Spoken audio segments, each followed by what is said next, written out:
We are back here at Harry Derham Racing ahead of the upcoming jump season, and here are Harry's horses to follow. You don't want to miss this. Mossy Road, bumper winner, and then ran with credit at Aintree, but ground probably wasn't right for him that day. Yeah, me and his owners, Ian and Claire Barrett, we decided that running him would do him a bit of good. He's only been to Wetherby, thought a big day out would do him, just mentally do him good more than anything. I mean, Wetherby, he went there, he cantered around, he cruised home. We sort of felt if he didn't like the ground, he wouldn't let himself down on it. He probably didn't. He travelled into the race fine. He's a proper soft ground horse. Jumps well. Again, I actually went to go hurdling with him last season, and then he got colic in the pre-parade ring at Hereford, of all things. He's got a nice level of ability. He needs to settle, but I'm looking forward to him going novice hurdling. He won't run until the ground is deep. Lasko Obeaux, is that how we're saying it? That's the man. Point-to-point runner-up, bought from the Aintree sale in April. Yeah. What was it that you liked about this lad? Lots. I think he was beat by quite a good horse that's gone to Gordon Elliott's, a Tunis horse, Jigginstown bought. Was quite caution. Yeah, that's it. That's the man. That's the man. We loved this lad, and we thought that if he'd run in a lot of point-to-points in Ireland, he would have probably been a winner. Yeah.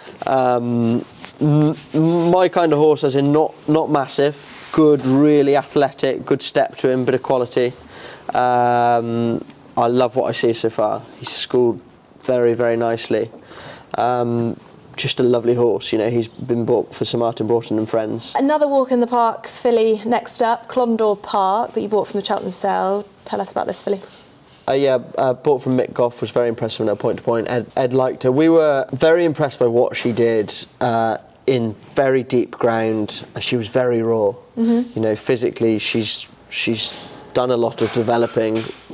Once we bought her from the festival sale, she went straight back to Ed's, and she had a good bit of time off. She's still got a lot of developing to do.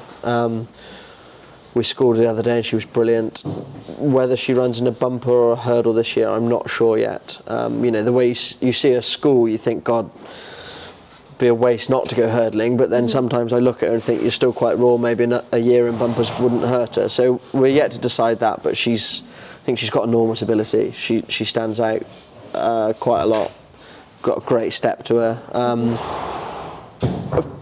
Really good mentally as well for walking the park filly. They can be a bit quirky sometimes, I've found, but she's been really, really good, and she looks classy. One of the flag bearers of last season was this lady. Perhaps the flag bearer, yeah. Ascending Lark, 6-time winner in handicaps, which is just an incredible feat to do in the first place. What did she rise? £24 or something, I think it was?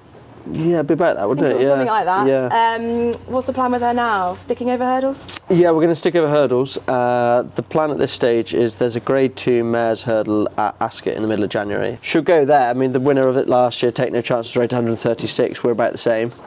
That will tell us, is she good enough to run the mares hurdle? Is she, you know, is she just a handicapper? I personally think she's still progressing, because she won at Punchestown. She came from a long way back, flew home, and actually in the M1 with her ears pricked. I mean, she's just been amazing. You know, to win 6 in a row, it's unheard of, really, isn't it? It's certainly in my yard, and I'm very, very proud of what she's done so far. But I'm hoping that so far in my career, we've had a few handicappers that have done really well and got to a level and just plateaued, because that's as good as they could achieve. But I'm hoping that she can keep going. She might not be able to, but she's never let us down so far. You don't see many horses win competitive handicaps with their ears pricked.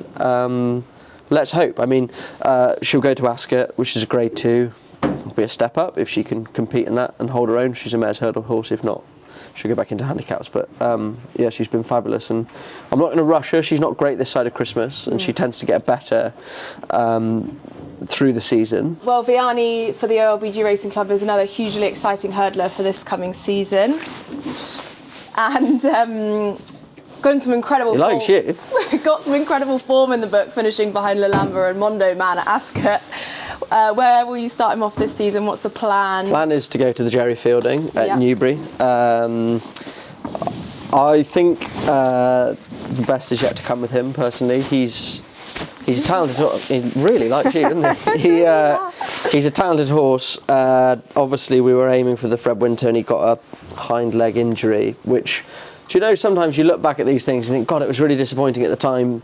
It might not have been all the world for him to miss the festival. I think probably he's not a typical juvenile in the sense that he's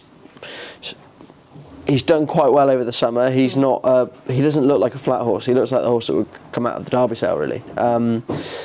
He's got a lot of ability, this horse. So we'll go to the Jerry Fielding. I suspect that we will end up further out in trip, but I'm not going to rush him this year. I think that his future is in decent 3-mile hurdles, but I don't think this season is the right thing to ask him to do that yet. So we'll start at 2. I could see him easily running in a Lanzarote hurdle in January, that type of race if the ground wasn't too deep, or one of those Ascot 2.5-mile hurdles in the new year. But nice horse. I won. Sorry, I didn't win the Jerry Fielding as a rider. I finished second in it on Empire Levant to Rock on Ruby. I finished second in it as a trainer with Queen's Gamble, third in it with Brentford Hope. Just about to say there's some redemption in that race. Yeah, it's a race I really like. You know, second season horses, progressive, always won by a nice horse. Brentford Hope, I definitely should have won it that year with him. I mean, I ran him 3 weeks before and he won by about 20 wickets and went out the stone, so that was trainer's fault. Queen's Gamble ran very well in it last year. He's the right end of the handicap to be running well in it. A bit short of experience, sure, but sometimes if a horse is well treated, they can get past that, and I think he's a smart horse. Jackie Hobbs, a very exciting mare, Harry. It's won twice for you last season, then ran at Aintree. What's the thinking for her now going forward? Yeah, she'll go novice hurdling. She could have done last year, but Dave and Noel like to give them a year in bumpers. So she could start in Newbury on the 6th of November, somewhere like that. She was a decent bumper mare. She won 2 quite nicely. She sort of got put in her place a little bit at Aintree, but I think the ground was probably quite quick. By that stage of the day. I think she's well above average. You know, I'm not saying that she's going to be top class, but I think that she's well up to winning a couple of Mares Maiden hurdles, and could she run a listed race, it wouldn't surprise me at all. Just a no-nonsense, tough, really nice horse. Didn't run him in the spring because the ground had gone. He'll go straight novice hurdling. I love his attitude, like nothing's too much trouble. He, essentially, from what I can see, he sleeps, eats, trains, and that's all. Like, he's just a lovely, lovely laid-back horse. I love the way he jumps. I think he's a stayer. I don't think he does anything flash.